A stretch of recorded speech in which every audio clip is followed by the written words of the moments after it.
Hi guys, it's Pavi back with another video. Today I'm going to be discussing a podcast done by Andy Roddick on his Served with Roddick podcast. I'm not a particular fan of this podcast, mainly because of its primary host, Andy Roddick. For those of you who don't know, we've had quite a lot of spats, shall we say, over Twitter in the last few years. So I don't particularly like what he has to say, and I'm sure the feeling is mutual. But yesterday, or the other day, a couple of days ago, was an exception because he invited members of the PTPA to have a conversation with him. So we had the PTPA CEO, Ahmad Nasser, and also one of the founders and board members, Vasek Pospisil, coming onto the show after they'd had a little bit of a Twitter spat with Andy Roddick, who basically was doing his usual, putting the PTPA down in a Twitter conversation. And Vasek and Ahmed kind of came back to him with some responses, and it ended up in them agreeing to kind of air their opinions and disagreements on the podcast. Now, that's the reason why I watched it. So first of all, I have to give kudos to Andy Roddick to actually have the PTPA on and listen to them, because, you know, a lot of mouthpieces for the establishment, and I would put Andy Roddick as a mouthpiece for the establishment, don't want anything to do with the PTPA. They don't want anything to do with the PTA because they see them as a threat. The reason why they see them as a threat is they think that they will lose some of the control and power that they love to have and exert over tennis, in my opinion, unduly as well. So it's something that mouthpieces for the establishment do not particularly want to give them much kind of airtime. So first of all, we have to give credit to Andy Roddick for at least having him on the show. But in the first 40 minutes of the podcast, and the podcast I think was 1.5 hours long, and I kind of listened throughout all of it, so it's quite a long podcast. But for the first kind of part of it, first half of it, it was all Andy Roddick being very condescending, very kind of confrontational, and I didn't think he kind of really showed himself in a lot of glory in that interview. It almost felt like he was trying to do gotcha moments with Ahmed and Vasek, and kind of focused on very little minor points, such as Ahmed mentioned that they'd been threatened, and then Andy was like, well, who threatened you and what threatened Vasek? Have you been threatened? And what that could have happened in a podcast was for Andy to listen to him and say, actually, that's really quite big news. We want to hear more stories about that, and your concerns about that. But he kind of went on and said, well, no, I don't believe you.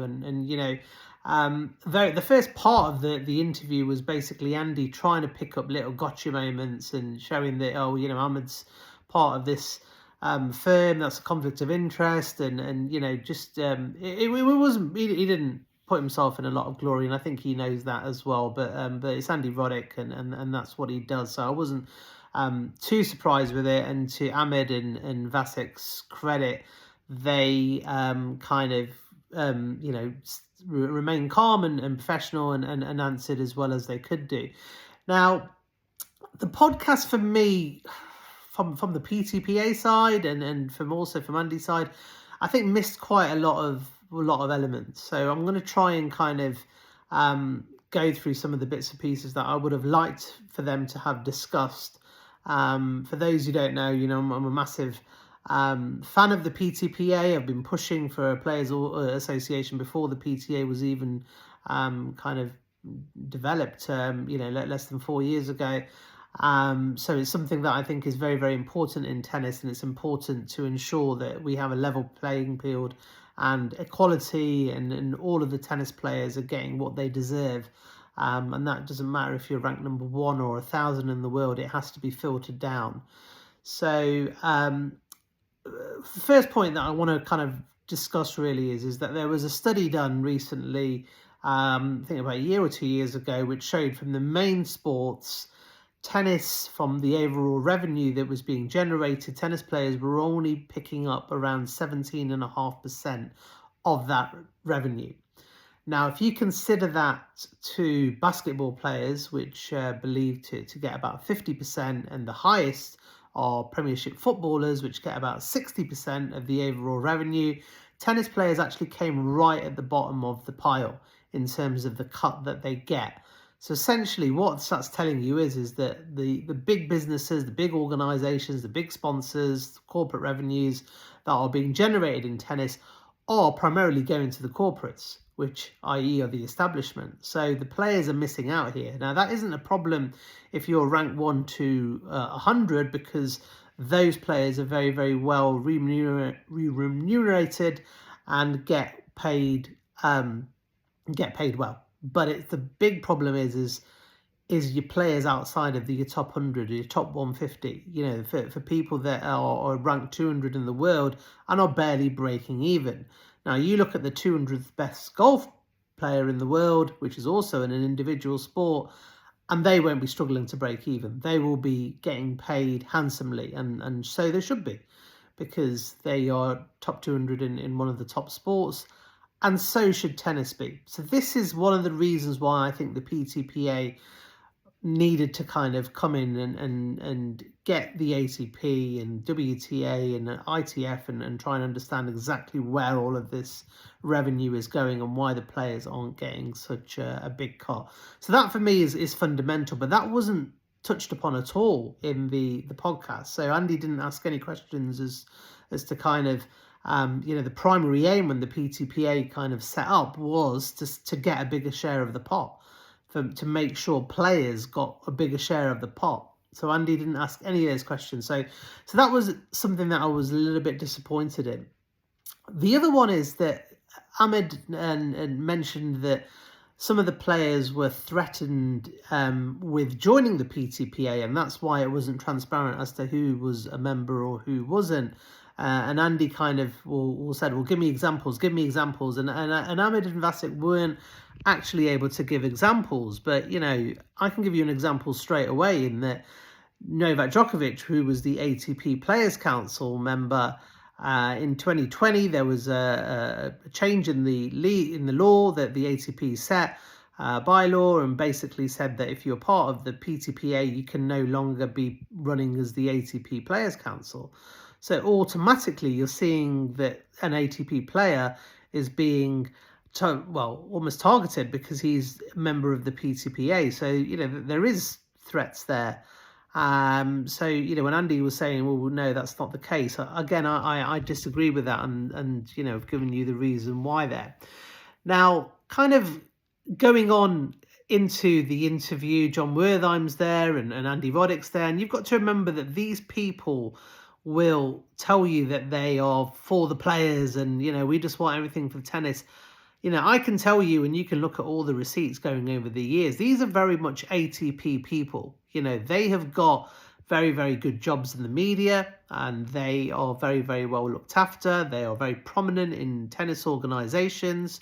And, if you're not an ex-player, but you are a middle-aged white journalist in tennis, you're at risk at getting job opportunities in the current world that we live in because you won't hit the diversity criteria. For someone like John Wertheim and Mark Petchey, who are middle-aged white guys, they are going to struggle to get jobs going forward in tennis unless they kind of push that establishment narrative. And they've done that perfectly over the last few years.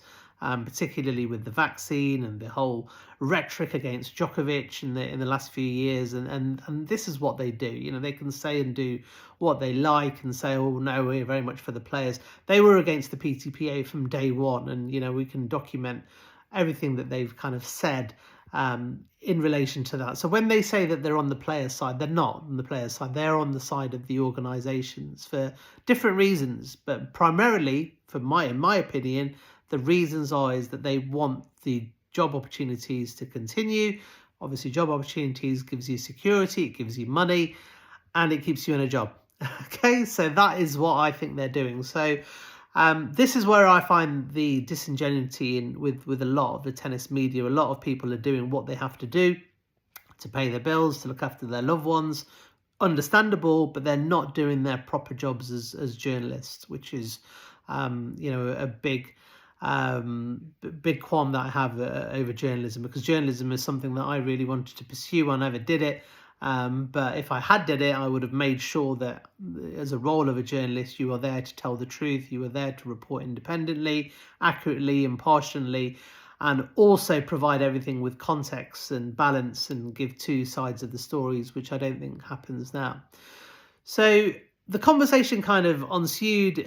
For those who've not seen the podcast, it was quite a long podcast. A lot of it was kind of talking about the structure and the difficulties of the PTPA. Now, I think the PTPA was set up originally in 2020. Ahmed Nasser joined 2 years later as the CEO.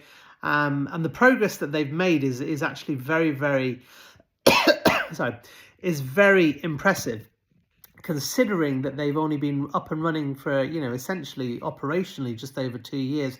They've achieved a lot of things. So they've been working with various organisations such as Hilton to give players benefits when players are checking into Hilton hotels, and gives them special access to gyms and lounges, etc. They're also working with Medicare to ensure that if a player gets injured, they have access to doctors and physios quickly. So they're basically working to try and get as many benefits to players as they can, and they've got relationships, so they've done trading cards for players, and they're trying to generate enough money as they can for PTPA to be in a position to then kind of become a fully fledged players association that is going to support players through legal help, in which case they've recently done with Toro Moore, which was documented by Ahmed Nasser, but also look to challenge the organisations with legal contests over what they are doing, and the fact that they're not particularly buying into the PTPA, which is obviously a very frustrating time now, really, for the players and for the people that are in the PTPA, because at the moment tennis is in a mess. Let's not kind of dilute what's happening here. Tennis is in a mess, and players are getting very frustrated because they can see that there are blatant double standards. Whether it's Yannick Sinner continuing to play after failing 2 drug tests, whether it's surfaces being tailored for certain players, whether it's being tennis balls changed every tournament, again, tailoring and preferring for certain players, whether it's scheduling, whether it's draws, whether it's umpires taking a lenient view on certain players. Players have had enough.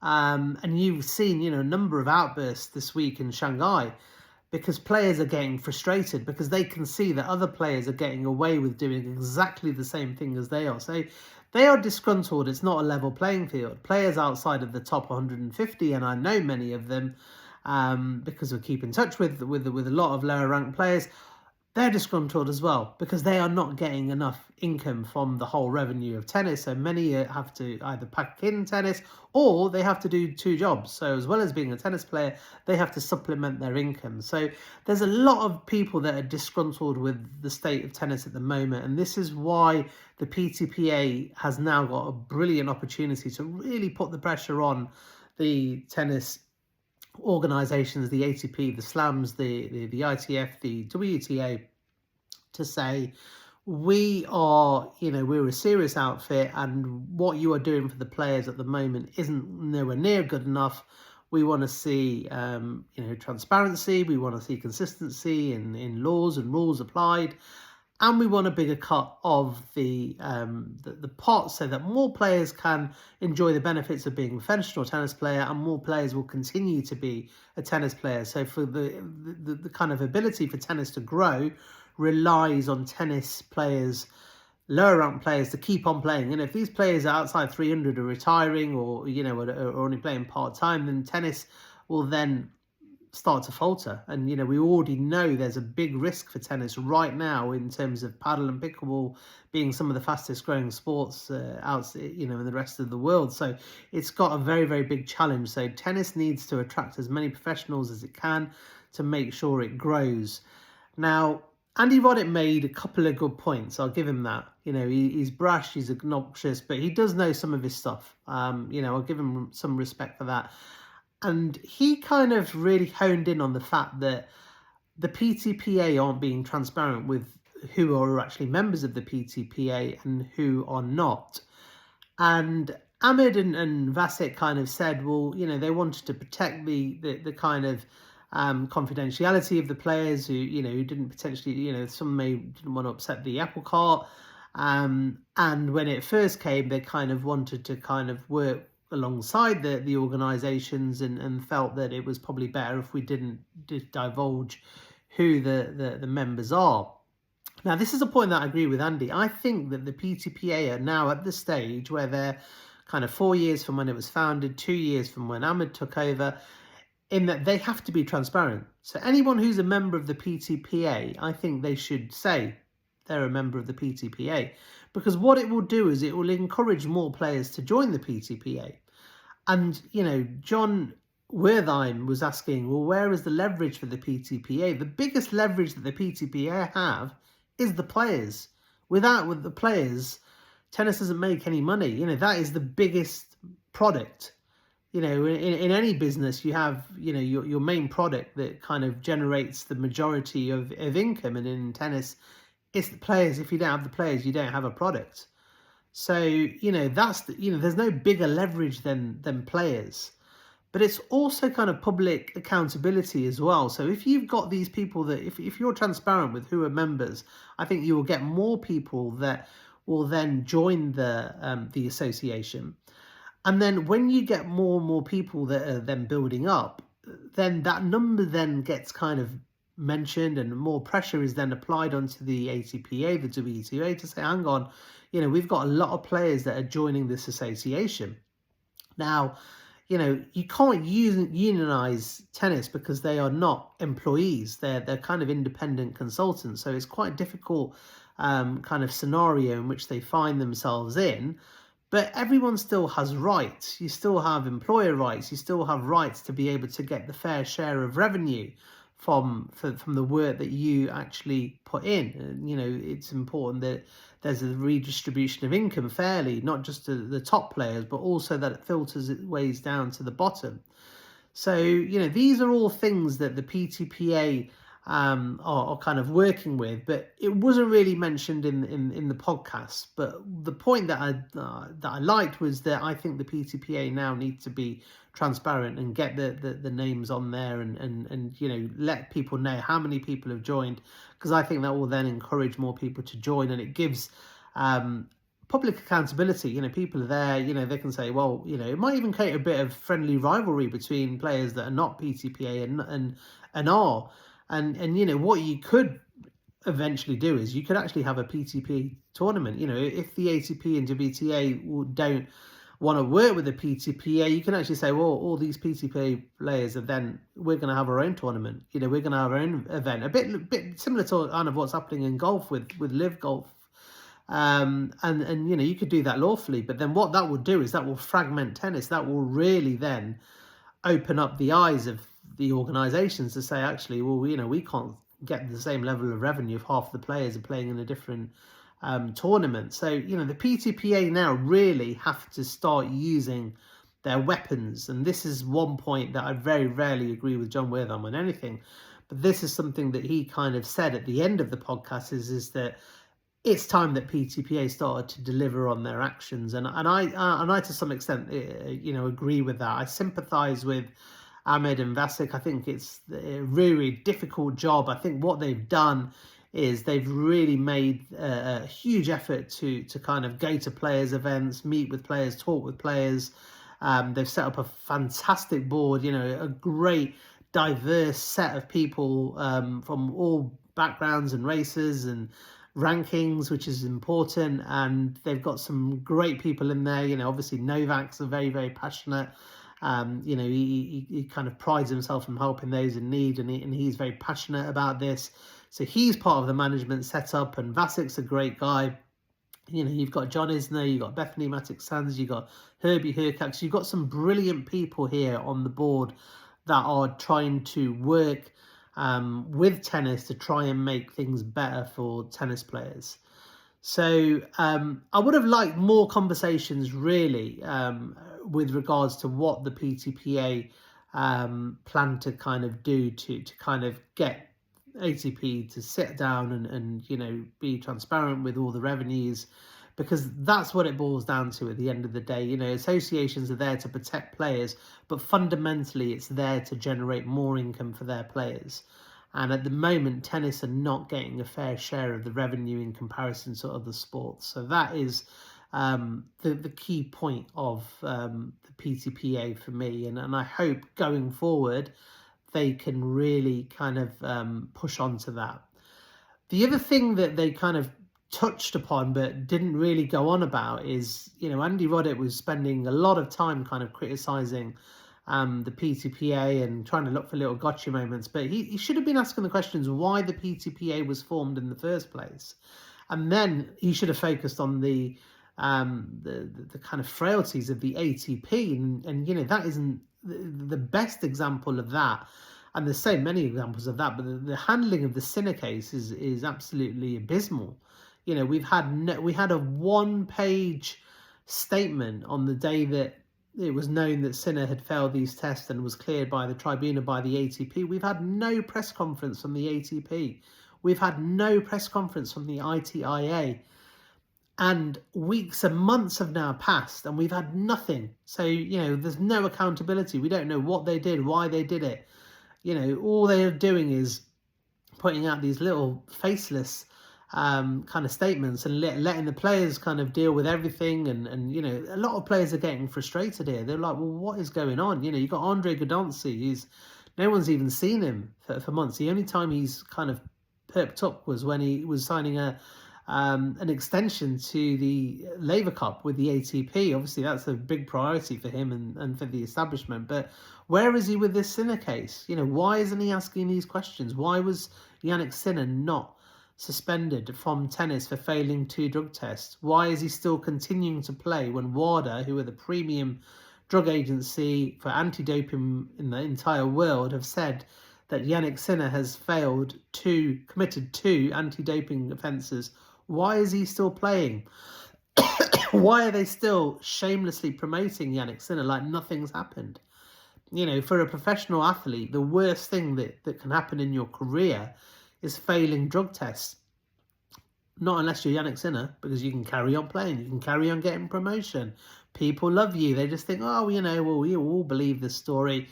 Not many people believe that story. If you read the story, then read the tribunal, which WADA did. Not many people will actually believe that story because there's so many things that have happened in the story that simply don't add up. So, where are the ATP in this? They're absolutely nowhere. And where is the ITIA in this? And the biggest concern really is Andy talked about conflict of interest with minor things with what Ahmed was involved with. The biggest conflict of interest is the ITIA is funded by tennis.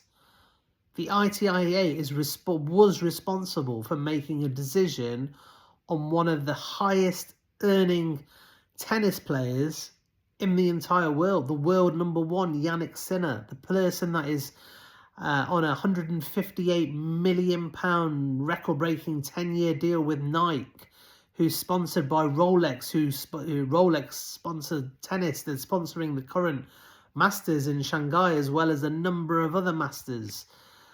These are people that are bringing the money, and Sinner is one of their big cash cows. He's the one who's generating a lot of money for tennis.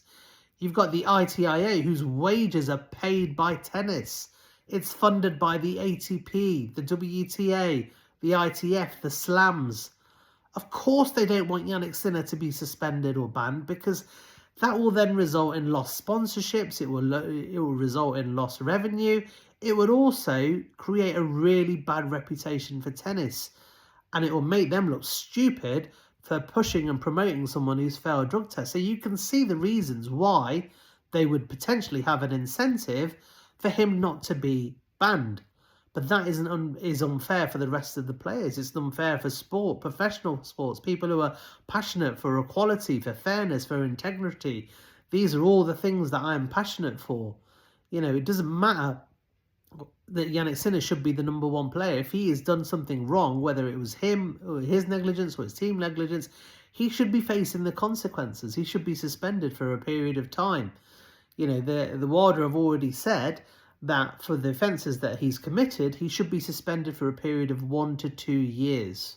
There's no proof that Yannick Sinner intentionally doped, but, you know, at the moment, the evidence that he's provided is only verified by himself and his team. There's no independent evidence here to suggest otherwise if there wasn't a story. But that carries a 4-year penalty. Now, WADA have said, look, well, based on the information, if we believe in what Yannick Sinner is telling us, we can't implement that 4-year ban, but we believe he should be banned for 1 to 2 years. He hasn't even been banned for over a week. He wasn't even forced to miss a single tournament, you know, and this is why players are getting important, and this is why the PTPA need to kind of be a voice, because, you know, this is one player. This is one player, and Yannick Sinner is one of the most promoted and protected players in tennis because he's the world #1 and he brings a lot of income. He brings a lot of attention. He's Italy's first #1 tennis player in the world, and, you know, he is attracting multiple sponsors. A lot of these sponsors will then, the income that they bring into Yannick will obviously go into tennis. So this is where the PTPA should also be looking at this situation and putting pressure on ATP. If I was in Ahmed's shoes, I would be contacting publicly, writing letters to ATP to say, what is happening here? Where is the fairness? Now, I can understand them being conflicted here because it's a player, but essentially, we are pushing for an equal playing field. All players should be treated the same, and they're not at the moment. So that is an issue, again, that I would have liked them to have discussed, but they didn't. But hopefully they will go on and have another conversation where they can delve into it a little bit more, because I think we're getting to the stage in tennis where we're probably a few months away from people striking, and you know, if it causes legal action for them striking, then so be it. Sometimes things are so big that you have to push. You have to keep pushing to try and get what you're trying to achieve. It's not going to be easy. There's millions of pounds at stake. You know, you just have to look at the figures that the USTA released last year in terms of the revenue that they generate through the US Open and through the Masters. And yeah, tennis is a big business, and there's big organisations involved. So if you want to fight for your rights and fight for equality and integrity, then you're going to have to do things outside of your comfort zone. And you know, whether that's striking or whether it's threatening legal action or whether it's setting up an own tour, it's going to have to be something drastic to make these changes, because at the moment, the ATP don't appear to want to listen to what the PTPA want to do. They don't want to work with them. They don't want to be transparent with them. So something drastic is going to have to happen for tennis to change. So you know, for those who kind of listened on to the rest of the podcast, there was a lot of technical talk, I would say, more about the governance and the frustrations of tennis in terms of its setup, and you know, to summarise, the PTPA are quite happy with what they are done. They've got great momentum. You know, they've got a number of players that are using their benefits that they've now worked very hard to have in place for players. And the next step really is to now push forward now to say, you know, we need to now focus on revenue for me, and you know, to try and earn more income for particularly the lower ranked players. So that's my kind of summary in terms of where I saw the podcast yesterday. I can see it on YouTube now in front of me. It's only got 6,000 views at the moment. It's only 2 days in, and it's only got 6,000 views at the moment, so I hope it can get more, but I hope this video can get more so I can give Mr. Roddick a little bit of banter, because I know he doesn't like the fact that I get a lot more views on him than certain videos, and certainly on X than he does, which is one of the reasons why he doesn't like me and why a lot of people want to silence me, because they are afraid their propaganda is being counteracted, which they don't like. So thanks for all those that are continuing to support me and watching the videos and leaving comments. As I said, I haven't got an agenda against anyone, whether it be Andy Roddick or Yannick Sinner all my agenda is that I want tennis to be a level playing field. I want it to be a sport of integrity. I want it to be a clean sport, and I want every player, whether they're ranked number 1 or 1,000, to have equality and be treated equally, and for there be a fair redistribution of income that tennis generates, and for more tennis players to be able to comfortably earn a living by playing tennis, because that's really important at the moment. It keeps tennis growing, and that's my main passion, is for tennis to continue to grow. So yeah, I'm going to sign off for now. It's a 30-minute video for me. That's kind of mid-range. I wasn't expecting it to be that long, but as usual, I've gone on a little bit. But yeah, that's me for you. So yeah, hope all you guys are doing well and enjoying the Shanghai Masters. It's building up to a great climax.